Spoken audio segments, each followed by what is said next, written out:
Is it even possible that Julius Malema would consider going back to the ANC, or even you for that matter?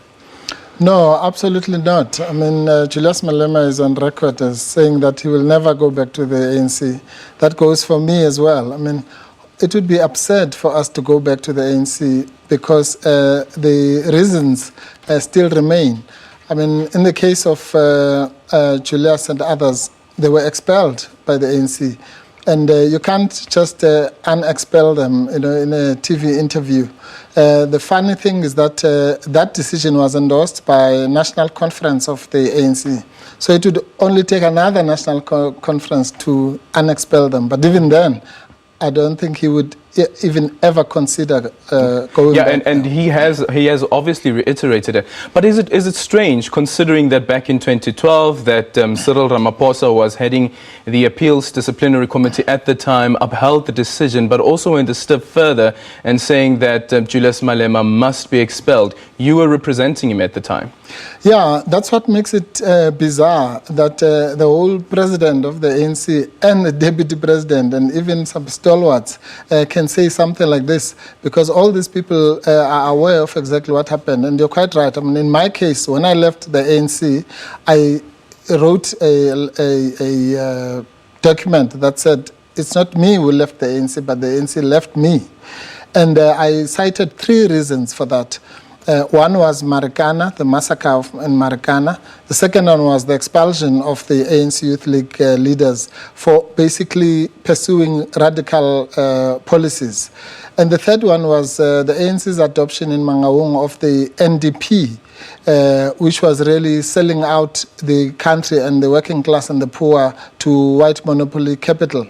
Now, who is the face of all those 3 things, Marikana, the Youth League expulsion, and the NDP, is Cyril Ramaphosa. Mm-hmm. So why would we go back when Cyril Ramaphosa is now in charge of the ANC? It only reconfirms the reasons why we left. But I wonder, though, do you think that the ANC may have changed its stance when it comes to these radical policies, issues such as the land expropriation without compensation, which was something that the likes of Sindiso Makaka at the time, as well as Julius Malema, were championing, and it got them into huge trouble, to such a point that the ANC said that you guys are actually sowing divisions within the party. Not only that you're attacking the president, but you're sowing divisions, and a few years later, now the ANC is adopting those policies. No, absolutely. I mean, the point is that, I, having sat through that so-called kangaroo court called the disciplinary committee, I had first vision of how bizarre the whole thing was.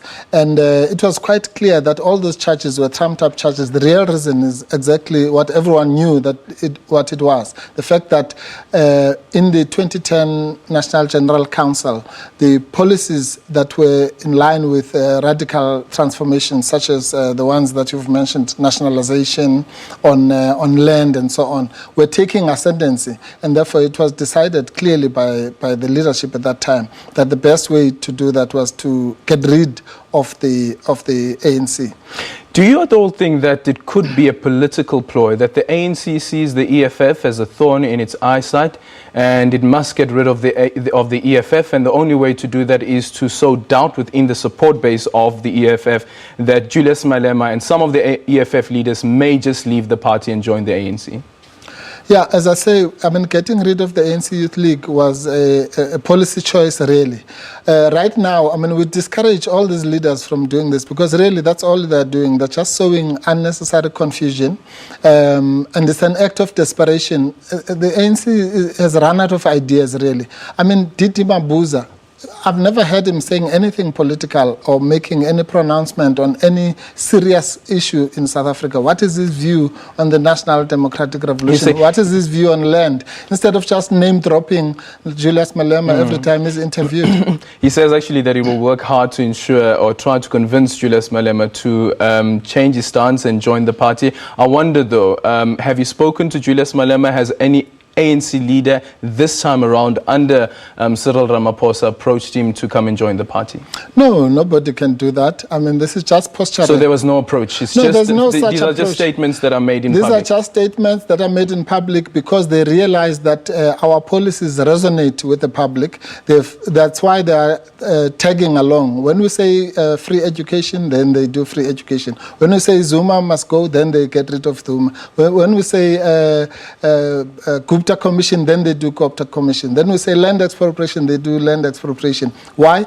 Because they realize that among South Africans, these are the policies. They departed from the Freedom Charter. You can take the Freedom Charter, all the 10 clauses, each one of them. The doors of learning shall open, the wealth shall be shared among the people of South Africa. They have abandoned each single clause of the Freedom Charter. So there's no ANC. The ANC is just letters A and C. But what is there is just a sellout organization that is schizophrenic, that doesn't know whether it's coming or going, whether it's following Nkosazana or Zuma, or that does. I mean, who really imagine us going to team up with Batabile Dlamini. So there's no possibility of a coalition? Yes or no? No possibility of a coalition between the EFF? Not in 1,000 years. No, there's no chance in hell that we'll go back to the ANC. Thank you so much. There you have it from the National Chairperson of the EFF, Advocate Dali Mpofu, who joined us here in studio.